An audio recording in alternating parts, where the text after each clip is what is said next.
Joining us right now, our very good friend, Stephen Yates. He's senior fellow at America First Policy Institute, and he's also chair of the China Policy Initiative. He joins us via Skype. Stephen, always good to see you. Why is London Breed? I mean, I know that it's not unusual for mayors of large cities to do these sorts of international goodwill trips. But this is weird to me, especially considering the Gavin Newsom with Xi Jinping and the CCP and the way that they acted when they came here to the United States. I mean, we flew communist flags in a major city in the United States and welcomed them with a red carpet. Why is she doing this?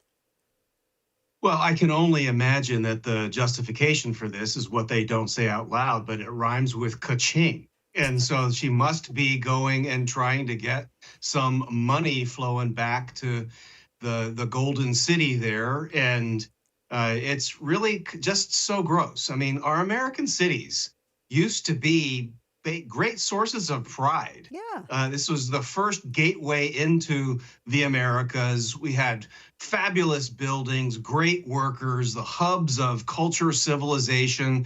They were actually kind of cool. And now, I mean, for a commie leader, they'll clean the feces and the needles off the street and throw the tent villages off a few blocks away. And now she's going to do what? Go over to a city that used to be great, Hong Kong. It was a wonderful place to go that now has political prisoners. Is she going to say anything about Jimmy Lai, who's still in prison for running a newspaper that the poor commies couldn't handle digital commentary about themselves? Yeah, and so I mean, it's just, to me, the easiest thing that a mayor could do is not go. Maybe there's some things to take care of at home. Didn't Gavin suck up enough? I mean, for the whole state of California, does the mayor really need to go and clean up on aisle 4 or something for that? There's just, the whole thing is just so gross.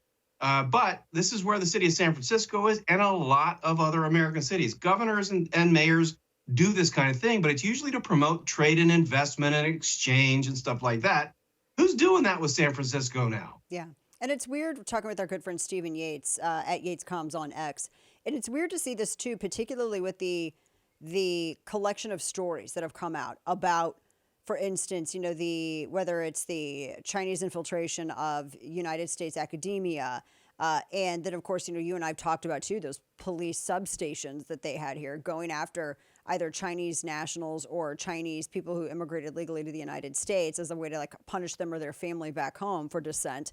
It's weird because nothing's been done to remedy that. Nothing was done to improve those relations in the eyes of Americans. Everything was kind of swept under the rug, and it still is. And I just find that to be incredibly suspect. And now you have this giant, it's a sycophantic, weird thing with San Francisco. And I just don't know why, with a geopolitical foe that is communist and has the worst desires for the U.S. at heart, why it's allowed by this government.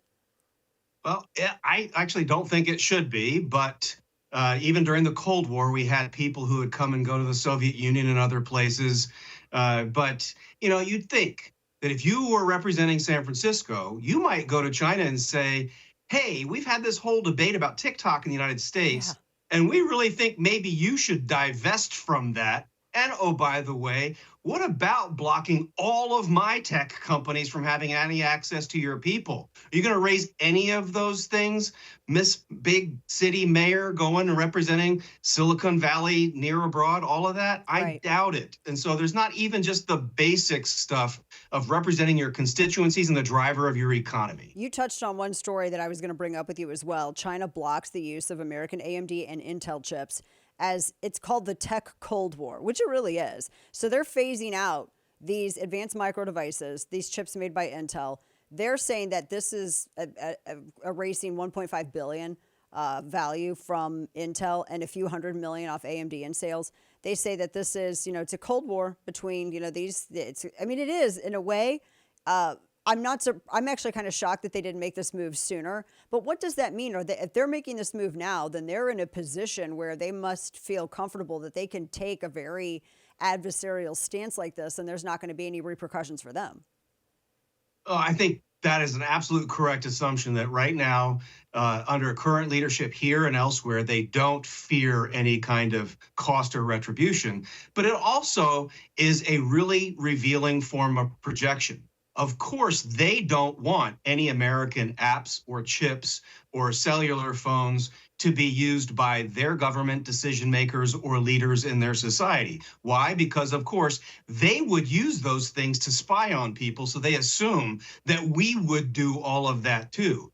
Sorry for us, we aren't organized enough or putting the right priorities in place to do those kinds of things to the big bad Chinese Communist Party. But in a way, they're doing this is a tell. And if we didn't have people who are covering their eyes and covering their ears in our policymaking, then it would be a very clear signal to us that we need to be decoupling from these folks in every strategic area yesterday. And what they're doing is saying, I want to be sanction proof and spy proof. Yeah.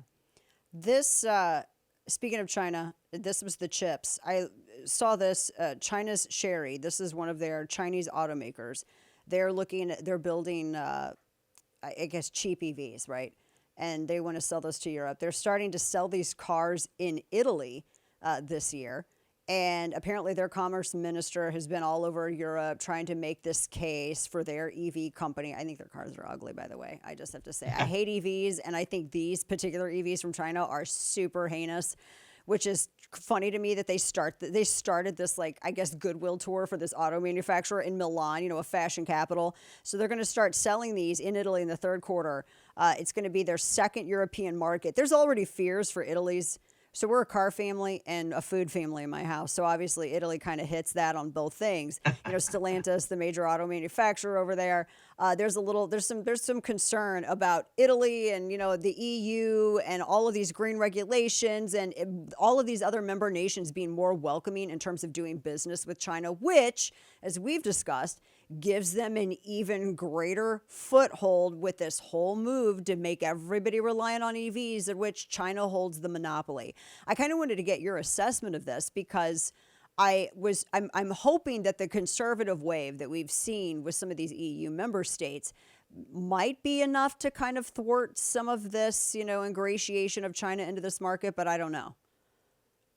Well, you would think that Milan and anywhere that's tied to the textile and fashion industry would remember that that was the entryway of COVID onto the European continent, that the thanks they got for buying into being a part of China's manufacturing supply chain in a key industry was poisoning a generation of Italians and those in their near abroad. And so doubling down on this kind of integration with the CCP seems at minimum foolish at this point. And I thought the Prime Minister of Italy had wised up a bit to this, but the powers of industry are vocal, strong, and throw their weight around. The EVs themselves, I don't really get bothered one way or the other about EVs. My dad was a car mechanic. He lived his whole life working on internal combustion engines. I don't think anyone should be forced to choose, but I like things that go fast. Yeah. Some EVs go fast, some go fast and loud at the same time, and that was my midlife crisis. But when it comes to the car stuff, it's a massive kind of pounding on the industrial fabric of Eastern Europe. The EVs kind of leapfrog past the entire parts and repair and manufacturing supply chain that is Eastern Europe for internal combustion engines. So the Germans, the Italians, and others are doing an immense disservice to their European neighbors that they claim they care about when they talk about Ukraine, but then they do things like this that make clear they don't really care about their neighbors if they're going to outsource an entire industry's inputs to China. And when it comes to EVs, that's what the big automakers of Europe have done.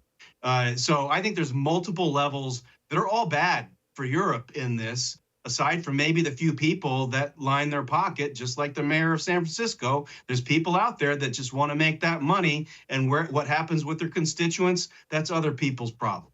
That's a very good point. I mean, I love the comparison that you made too about caring for Ukraine, because that's a huge industry over there in Eastern Europe. Going from Europe to, because I have seen, but I've never seen them actually raise, I'm going to bring this story up for you, an actual criticism like this. Vietnam is now hitting at China. They don't like what they're doing in the Gulf of Tonkin over there. They don't like that China's trying to once again redefine somebody else's waterways, because they think that all of the ocean over there in the South Sea belongs to them. Clearly it doesn't. But this is, I mean, when is the last time we saw Vietnam? I mean, obviously you pay attention to this more closely than I do. I just haven't seen a mainstream news article in quite some time where Vietnam raised a serious complaint against China and its activity there.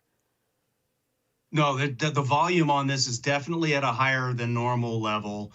Things like this have come and gone for some time. It was actually during the time of Secretary Clinton being in the region for some kind of a summit. I think it was a Association of Southeast Asian Nations summit, and her then Assistant Secretary of State is now the Deputy Secretary of State, Kirk Campbell. They talked about this notion of a pivot to Asia.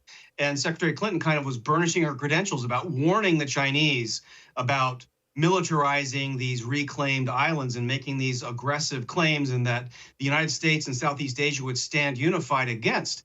Well, it was very, very clear soon after that those were empty words, and the military has made these islands bigger, definitely militarized them and fortified them, and now their claims are much more aggressive.